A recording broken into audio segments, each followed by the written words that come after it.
1 अप्रैल 2024 का दिन ईरान के लिए काला दिन था, क्योंकि इसी दिन सीरिया की राजधानी दमिश्क में उसके दूतावास पर एक हवाई हमला हुआ था। इस हमले में ईरानी सेना की कुद्स फोर्स के कमांडर ब्रिगेडियर जनरल मोहम्मद रेजा जाहिदी की मौत हो गई थी। उनके साथ उनके डिप्टी जनरल मोहम्मद हादी हाजी राहिमी की भी मौत हो गई थी। ईरान ने इस हमले का आरोप सीधे तौर पर इजराइल पर लगाया था और इसके बाद 13-14 अप्रैल 2024 की आधी रात को ईरान ने इजराइल के ऊपर 350 से ज्यादा रॉकेट्स, ड्रोन और मिसाइलें फायर कर दी।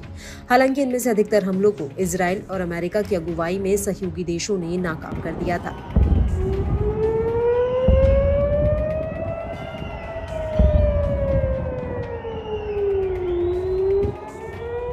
लेकिन इसके बाद 31 जुलाई 2024 को ईरान की राजधानी तेहरान में हमास के मुखिया इस्माइल हानिये की हत्या हो गई और ईरान ने इस हमले का आरोप इजराइल पर लगाया और बदला लेने की बात कही थी। हालांकि इजराइल के आसपास समंदर में अमेरिका ने अपने 2 जंगी जहाज, एक परमाणु पनडुब्बी और F-22 फाइटर जेट्स का एक बेड़ा तैनात किया हुआ है, जिसके दबाव में ईरान ने अभी तक इजराइल पर कोई हमला नहीं किया था।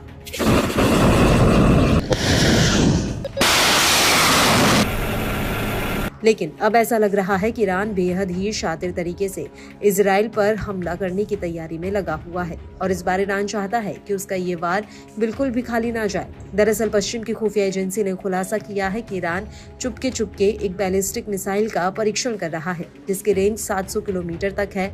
ईरान इस मिसाइल से पूरी तरह से सुनिश्चित करना चाहता है कि इजराइल पर उसका अगला वार खाली ना जाए।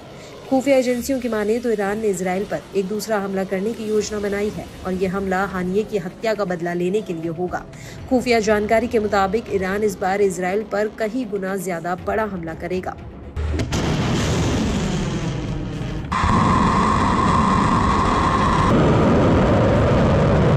हालांकि 13-14 अप्रैल को ईरान ने इजराइल पर जो हमला किया था वो इतना सफल नहीं हो पाया था।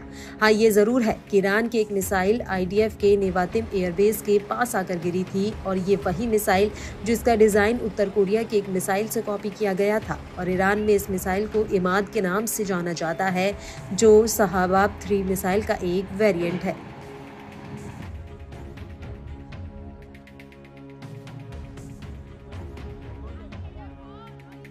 इस मिसाइल को लेकर सेंटर फॉर नॉन प्रोलिफरेशन के एनालिस्ट जेम्स मार्टिन का कहना है कि ऐसा माना जाता है कि ईरान ने इजरायली F-351 जेट्स के हैंगरों को टारगेट किया था और जहां ये मिसाइल गिरी वहां से इन जेट्स की दूरी करीब 1.2 किलोमीटर सर्कल एरर थी। हालांकि विशेषज्ञों ने पहले इस मिसाइल को लेकर कहा था कि इसकी सटीकता 500 मीटर एरर सर्कल तक है, लेकिन जब इजरायली बेस पर यह मिसाइल गिरी तो ये कारगर साबित नहीं हुई थी।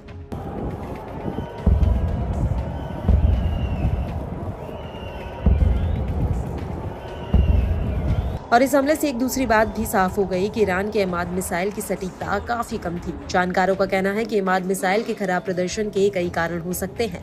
पहला ये कि इसके हमले को विफल करने के लिए इलेक्ट्रॉनिक वॉरफेयर का इस्तेमाल या जानबूझकर की गई खराबी या फिर मिसाइल की खराब इंजीनियरिंग एक बड़ा कारण हो सकते हैं और यही वजह है कि अब ईरान एक नई बैलिस्टिक मिसाइल का परीक्षण कर रहा है।